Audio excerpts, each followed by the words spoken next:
Hello everyone, and welcome to the Astroneer Build Along Calculator Part 5. Now this is going to be the start of subtraction. Now in the past, obviously we had been working on addition, we got that working, then we had to stop back and fix a little bit of an issue that we were having, but now we can begin working on addition. Now this part is not going to cover any of the mathematics that go into behind it. We're going to probably talk about that on the next episode, but we're going to be using this episode to prepare and show you guys what we need to do in order to get ready to actually make subtraction work properly. So the first thing is we're going to need a way to actually toggle between addition and subtraction. Now the easiest way to do that is obviously to use a button, but because I'm going to try to prepare for possibly adding in multiplication a little bit later, we're going to need to add in a step that can move between all of the positive, then negative, and then multiplication. So in order to do that, we're going to use a very, very standard technique for something that I've done quite many times in the past. It uses switches, power sensors, and then a second tier of switches to basically act as an enable, but I'll go over it as we start to get to it. But basically what we're going to need to do is right off the back of this, I'm just going to pass in power into a splitter, and we're going to actually need to duplicate this a few times. Because we're going to need 3 different channels, and technically we could get it with 2, but in the event that I need a 4th one, we can just have it as extra in case we need it. We're going to need 2 switches per row, and then the power sensor is going to go at the end of that row. And the good thing is, because we don't actually have a very large amount of floodlights to trigger with this, we can probably just have the power sensor trigger all of the floodlights that we need, just to make it a little bit easier on us and not have to worry too much about how all of the cable pins are going to go and all that type of stuff. So this should look relatively standard. We're just basically passing the cable pins all the way through the switches into the power sensor. And once again, in case you guys, this one's giving me some trouble, in case you guys are trying to apply all of the stuff that I've talked about before, this should look relatively standard. This is going to be a 2-input AND gate. So we're going to make sure that the 2 of these conditions are complete before we actually trigger one of the power sensors. So I'm going to turn off this entire row. This is basically going to act as our enable. So once we press the button, these set of switches are going to open, and then we're going to evaluate which position we're in. So that's going to then start in the first position. So theoretically, when we press the button, all these switches are going to open. We're going to realize that we're in this first position, and then we're going to theoretically move to the next position. And we're going to do that by, first off, making sure that we trigger each of these 3 off, because we want to make sure that even though we just triggered them on, we want to turn them off because we don't want to stay enabled. So let me just hook up all these real fast. And then the next step is we're going to need to close the current state we're in. So we're going to need to close this one off and then open up the next one. And then we're going to close the one we're currently in and open up the next one. And then the final one is to close the one it's in and then open up the next one. So this is going to make a cycle. So we're going to... That would be why. We only need these on power gained. So we're going to open this up, move to the next one, open this up, move to the next one, and then open it up and go back to the first one. That would be why. You know, I feel like I'm going to leave that in just because it's funny and it's an immediate troubleshooting type thing. So yeah, these need to be on power gain because we only want to do it once. We don't want to do it every single time we gain or lose power, because we're just going to end up in an infinite cycle like you just saw.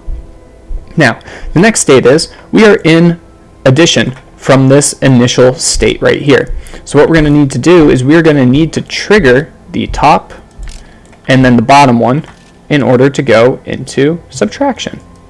Perfect. Now this one from here is going to theoretically move into multiplication, which I technically don't have the floodlights connected for, but we can very easily just pop them on if I don't actually take the plinth and I just take the individual lights. So we can hook that up real fast, turn off those. So we will move from one state into subtraction. Now from this state, we're going to theoretically end up moving into multiplication, and we need to end up turning on the corners and then off the side lights. And we actually just have enough cable pins for this. We're going to have 0 left over as soon as we're done, which is pretty good for us. Okay, and perfect. So now when we press the button again, we're going to move from subtraction into multiplication. There's our x right there. And then now we're going to move from the last set of switches into addition. Now here's the thing. This is going to take 8 cable pins in order to switch them all, and we only have 6 remaining. So we're going to do a fancy little trick here where we're going to trigger the center one, and we are also going to trigger the entire sensor board, which should not have to open or close it, but it should just trigger the center. Perfect. There we go. We're back to addition, and we're back to the first state. So once again, this is what we can use to cycle between all of the different options that we want to select between. And ultimately, we will end up be using these switches to determine which type of calculation we want to go through. So let's start setting that up now. The first thing that I'm going to want to do is I'm going to want to make sure that all of this calculation here that usually handles our addition, because we have our 2 inputs for our 2 3-bit numbers. We go through the carries, we go through which one ends up having a bit there and toggling switches.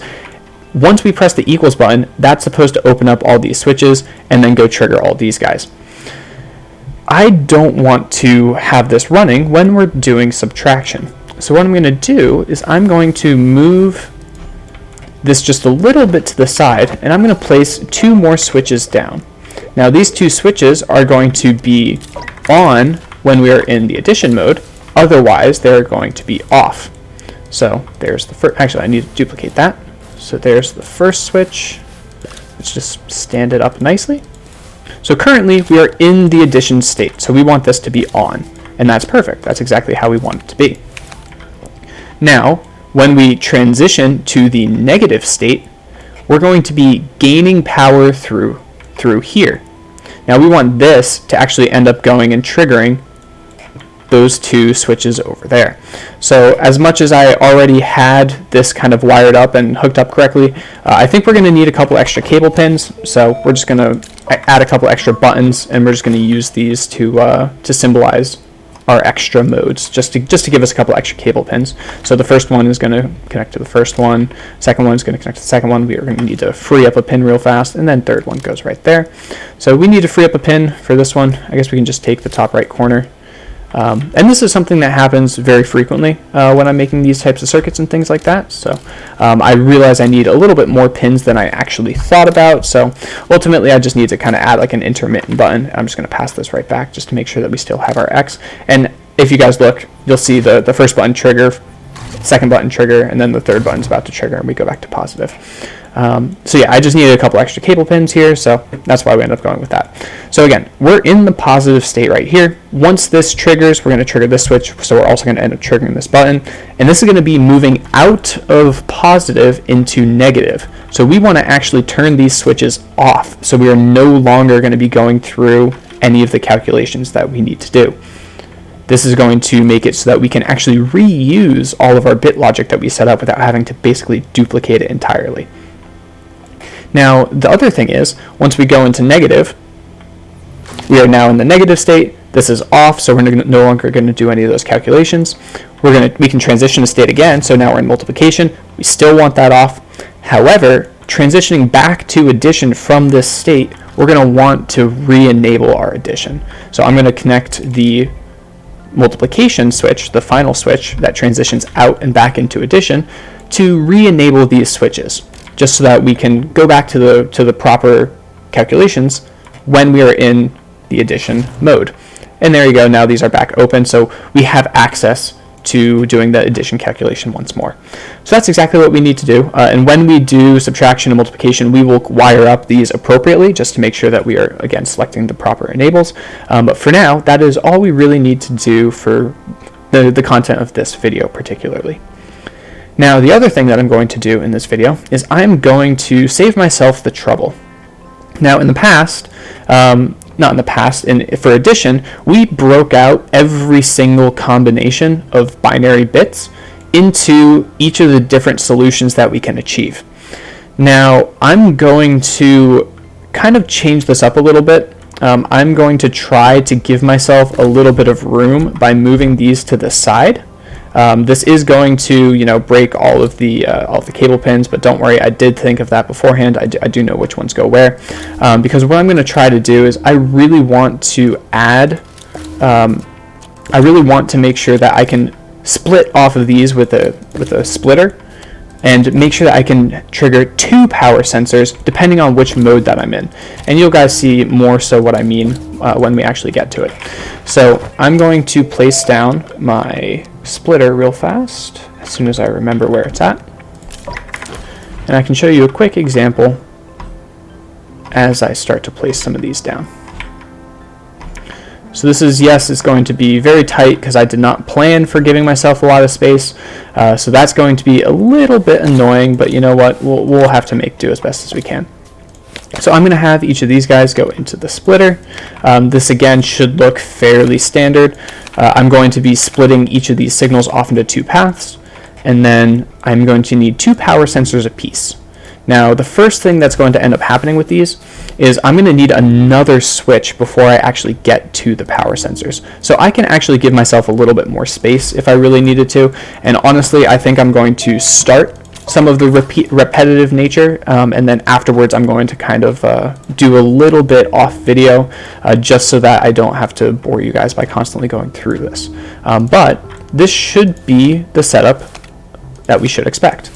So we're going to have this is for 0, this is for bits 0, 0, 0, 0, coming into 2 channels. Now one of these switches is going to be on, one of these switches is going to be off. And the reason that this is going to be the case is because we are going to have one channel for interpreting negative numbers, and we're going to have one channel for interpreting positive numbers. And this allows me to reuse all of this, which, as I said earlier, prevents me from having to make a copy of it and just having multiple circuitry in various places.